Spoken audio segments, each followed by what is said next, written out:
मैं सत्यनारायण खींची सहायक आचार्य EFM राजकीय कन्या महाविद्यालय टोंक। आज हम बीकॉम पार्ट फर्स्ट व्यावसायिक अर्थशास्त्र चैप्टर सेकंड अर्थशास्त्र का अर्थ एवं क्षेत्र के अंतर्गत चर्चा करेंगे। अर्थशास्त्र के जनक एडम स्मिथ थे, जिनकी प्रसिद्ध पुस्तक सन 1776 में an inquiry into the nature and causes of wealth of nation प्रकाशित हुई थी। इसके पश्चात प्रोफेसर मार्शल ने सन 1980 में प्रिंसिपल्स ऑफ इकोनॉमिक नामक पुस्तक की रचना की। अर्थशास्त्र के क्षेत्र और विकास के साथ साथ इनके नाम में भी परिवर्तन आने लगा। आधुनिक अर्थशास्त्र के सिद्धांत के स्थान पर आर्थिक विश्लेषण शब्द का अधिक प्रयोग करने लगे। अब हम बात करेंगे अर्थशास्त्र का अर्थ। अर्थशास्त्र शब्द की उत्पत्ति दो ग्रीक शब्द ओइक्यू तथा नोमस से हुई है, जिसका शाब्दिक अर्थ है परिवार का प्रबंधन। मानव सभ्यता के विकास की प्रारंभिक अवस्था में अर्थशास्त्र का संबंध केवल परिवारों के कुशल आर्थिक प्रबंधन से होता था। इसके अंतर्गत केवल यह अध्ययन किया जाता था कि एक परिवार अपने सीमित साधनों का प्रयोग करके किस प्रकार अपनी आवश्यकताओं को सर्वोत्तम ढंग से पूरा कर सकता है।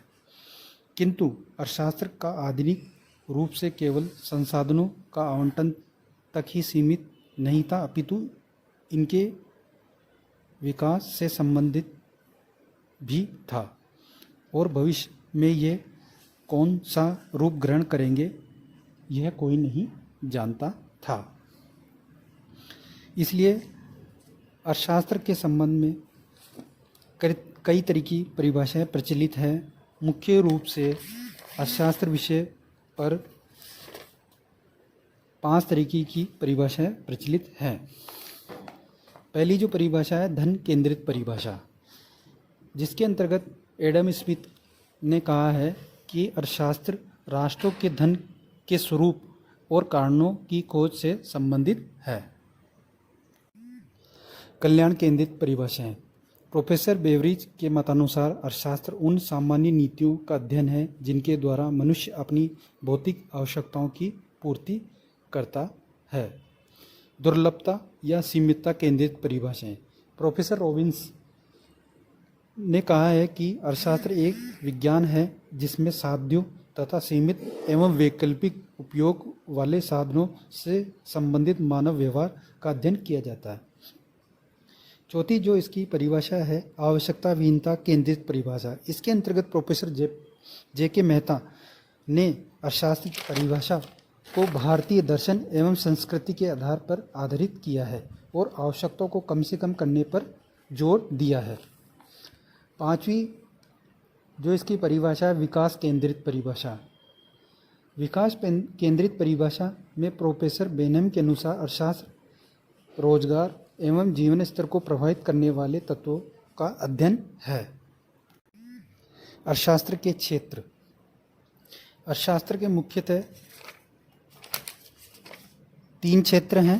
पहला है अर्थशास्त्र की विषय सामग्री, दूसरा अर्थशास्त्र की प्रकृति और तीसरा है अर्थशास्त्र एक वास्तविक एवं आदर्श विज्ञान के रूप में।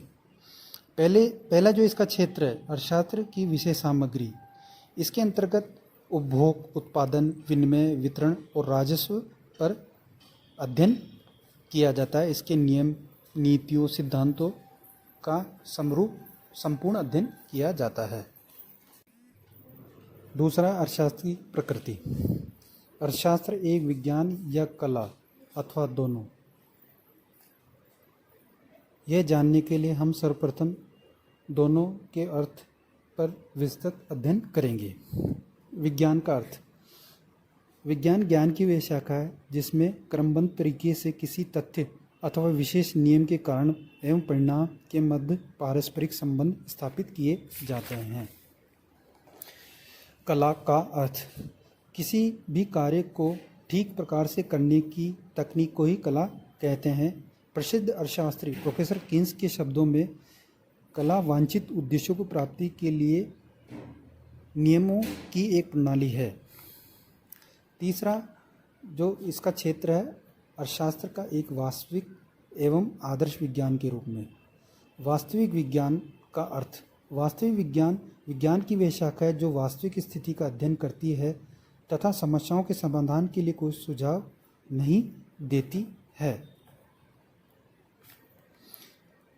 अर्थशास्त्र वास्तविक विज्ञान है या नहीं, इसके उत्तर के लिए कहा जा सकता है कि अर्थशास्त्र एक वास्तविक विज्ञान माना जाता है। आदर्श विज्ञान का अर्थ, आदर्श विज्ञान से आशय विज्ञान की वह शाखा है जिसके संबंध नीति निर्धारण एवं दिशा निर्देश से है। इसके अंतर्गत क्या होना चाहिए, क्या नहीं होना चाहिए का अध्ययन किया जाता है। तो छात्रों, आज हमने व्यावसायिक अर्थशास्त्र का अर्थ एवं इसके क्षेत्र के बारे में विस्तृत रूप से चर्चा की है। ये वीडियो आपको कैसा लगा? अगर ये वीडियो आपको पसंद आया तो कृपया करके इसको लाइक कीजिए। धन्यवाद।